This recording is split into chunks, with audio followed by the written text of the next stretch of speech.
This is the Palin Update on Mama Grizzly Radio. I'm Kevin Scholla. Because for me, my faith, my family, and my freedom as an American are the most important things in my life.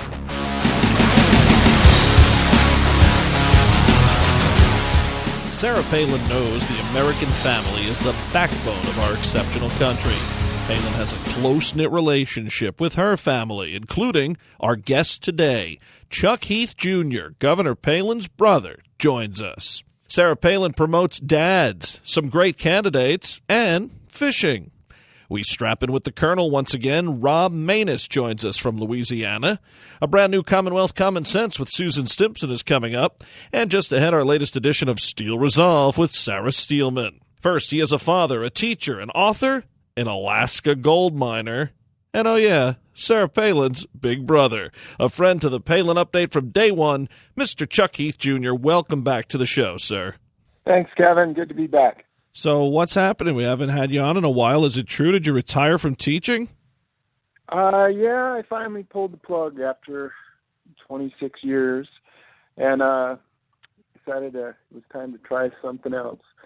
I'm not quite exactly sure what that's going to be. You know, ideally, I'd like to stick with the writing. As you know, I've got a second book that's just finishing up here, and we're juggling publishers right now.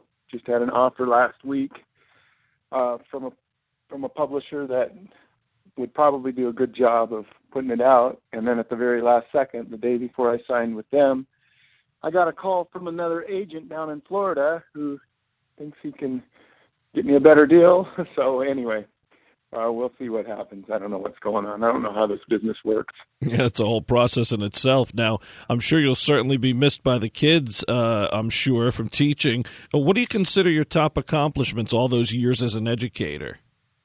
The top accomplishments for me, by far, are, I obviously didn't do it for the pay.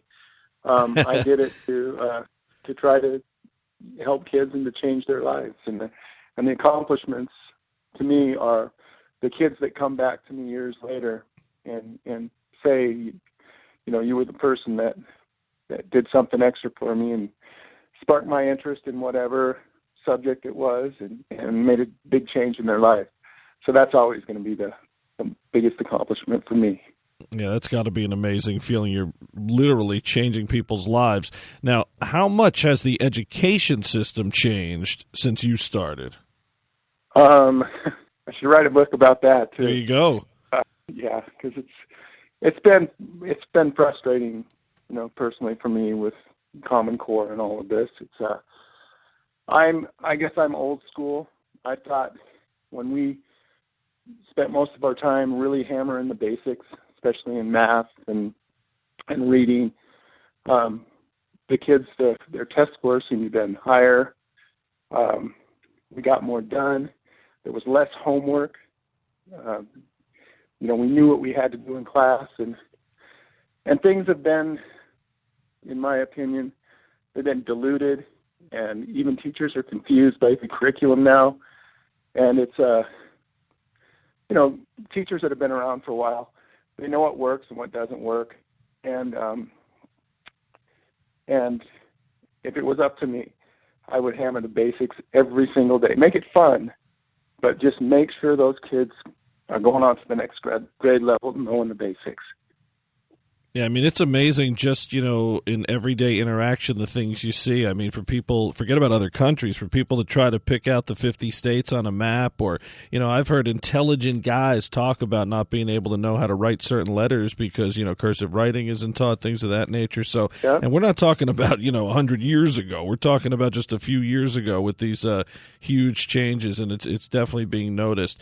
Well, now that you're retired, more time to do things. You mentioned the writing and all that goes into that, of course, as far as getting the publisher and whatnot. But as far as the actual writing itself, do you enjoy it? I mean, the Our Sarah book was just tremendous that you did with your dad about Governor Palin. Is it something you really enjoy? And, because a lot of people have a hard time sitting down and actually, getting there and putting pen to paper or fingers to keyboard, if you will. Right. When I first contemplated writing a book, I think everybody's got a book inside of them, and they think, I'm going to do this someday. And I know 20 years ago I was thinking that just about my gold mining ventures and hunting and things like that. And then having the whole Sarah experience, that just put it into overdrive. And I thought, I kept the journal as we went through the campaign and even through her governorship and just the amazing things that were happening in her life, and thought maybe someday I'd do something with it. Not really seriously contemplating it, but I kept those notes just in case. And then when we were approached with the deal, do you guys seriously want to do this? I thought, well, why not give it a try? And it seemed daunting at first, but once I got an outline together and got busy, it just started falling right into place, and I really did enjoy it, just like the gold mining book. What about gold mining itself? I know a lot of people don't know the first thing about it. I know you told me years ago that when you retired, you really wanted to devote a lot of time to gold mining. You don't hear that every day. Is that still part of the plan? Will you do a lot of it? And why don't you tell some of our listeners, exactly what it is? Because I think when people hear the term, they're thinking about a guy, with the long beard and the pick back in the, the 49ers rush. So right. What actually does it entail? Well, there's still a lot of guys up in Alaska that are just like that, actually. There you go. But no, there really are. But up in Alaska, you've got basically three types of mining going on. You've got lode mining, which is hard rock mining, breaking the gold out of the rock, and then it's processed through a mill and separated. It's not very glamorous. You're not getting big, thick ribbons of gold like you'd imagine. Most of this stuff is microscopic and takes millions of dollars to produce it, and most people don't have that. So a lot of the same stuff that's going on in Nevada. You could also placer mine, which is what most of the big operators up here do, where you're using big heavy equipment like you see on the Gold Rush shows and shows like that. And I've done a little of that. But what I've really concentrated on is dredging. And that show, Bering Sea Gold, was, I don't want to say, I'm not taking credit for that show, but the producer of that show, I introduced him to some people up there when we were filming from Sarah Palin's Alaska, and mentioned that I had dredged in the Bering Sea 20 years before, and that would make a great show. I think you guys should think about that.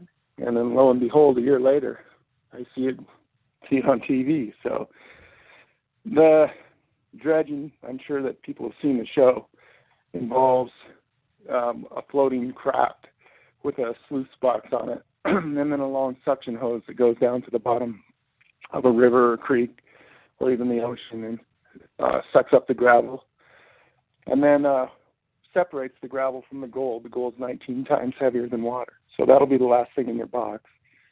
And that's what I've spent years doing. You get a book out like that, I think you'll get a lot of people not only interested in reading about it, but probably start to try to take it up and, get out there and give it a go. So, it could be very interesting from that standpoint. Now, Chuck, a lot of important races here in 2014, of course. Your sister, Governor Palin, endorsing some great candidates in Oklahoma and Mississippi and elsewhere. What about right in your backyard, though? Alaska has a big race. Mark Begich running for re-election as U.S. Senator. How do you think he's done, and do you think he can be beaten? I think that Begich has the entire national Democratic machine behind him right now. There's a reason that he voted 97% of the time with Obama. I think he's going to have a hard time winning the race up here. He got in on kind of murky circumstances last time, but it's him being the 60th and deciding vote on Obamacare, that's really going to hurt him too. But right now, I don't know, I'm not speaking for Sarah. I'm speaking for me, my father, most of my friends. We're under the mindset that it's anyone but Begich. Anybody would be head and shoulders above what he's done for us right now. Almost that old Mark Levin line when Obama was up for re-election, he'd take an orange juice can over Obama. Yeah. Okay.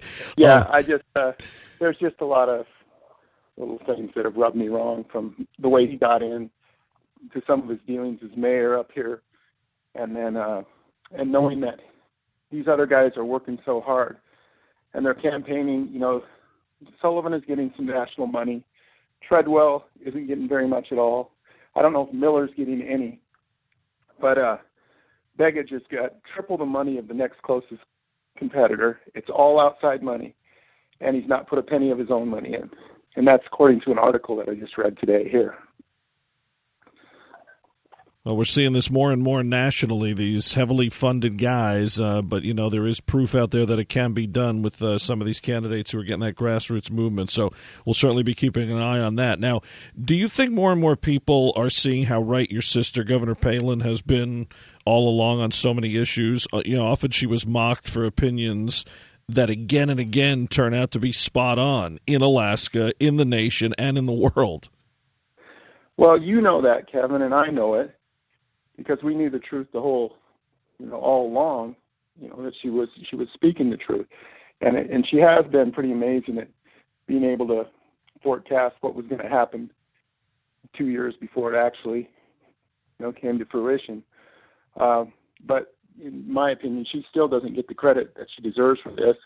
When she says something 2 years ago, like a death panel thing, and they mock her about it, and then she's proved right, you see very little press, very little coverage. They do anything they can to brush it off in the back burner. They'd rather try to destroy her than lift her up any day. Well, the facts are there, and anybody wants to take a look at them. I mean, it's just been uncanny how she's been able to, forecast, like you said, some of these things and predict what was going to happen when it was right in front of our faces, and people still voted for some of these candidates. Of course, Obama, one of them. How's the family? How are the kids, and how are your folks? I just spent last night at my folks' house. I brought the boys out with some of their hockey friends, and we barbecued out of their house, and then this morning we got up and we went pike fishing on one of the local lakes and caught a few pike, and kids swam, and everybody's warm and happy. We're enjoying our little bit of sunshine right now. A regular day in Alaska, right? Yeah. And you're still playing hockey? Well, I was up until a week and a half ago. I was taking a slap shot, and somebody hooked my stick, and I blew out a disc in my neck. So I'm going to see a neurosurgeon tomorrow, and it looks like I'm going to have I have no feeling in my right hand, and so I might have to have some neck surgery, unfortunately. But I'll be right back. I'll be back in a few months. Hey, listen, if it makes you feel any better, just even pitching in T-ball to 4, 5, and 6-year-olds the other day, I'm doing it on one knee, but overhand, and you throw 4 innings, everything's great, and then you stand up and everything hurts. So, the calendar keeps moving. What are you going to do, right? Yeah, and that's the unfortunate thing, especially when you got young kids. And that's right. That's right. It's the getting up from the kneeling down that you start noticing. Right, and my son he isn't even of age to play yet, so I got years of this to do. So I got to get in training, I think. Listen, Chuck Heath Jr., we thank you for being here again. I know the students have lost a top teacher, but good for you and your wife and children to have more time. And we certainly will talk again soon, maybe before the first Bears-Packers matchup this season. Sounds good, Kevin. Go Packers. Thanks, Chuck. For more on Chuck Heath Jr., visit chuckheathjr.com. This past week, Sarah Palin wished dads a happy day. Palin wrote on Facebook, "Happy Father's Day, all you great, hard-working American men who make this world a better place. The nation needs you. The nation loves you." And she included some nice pictures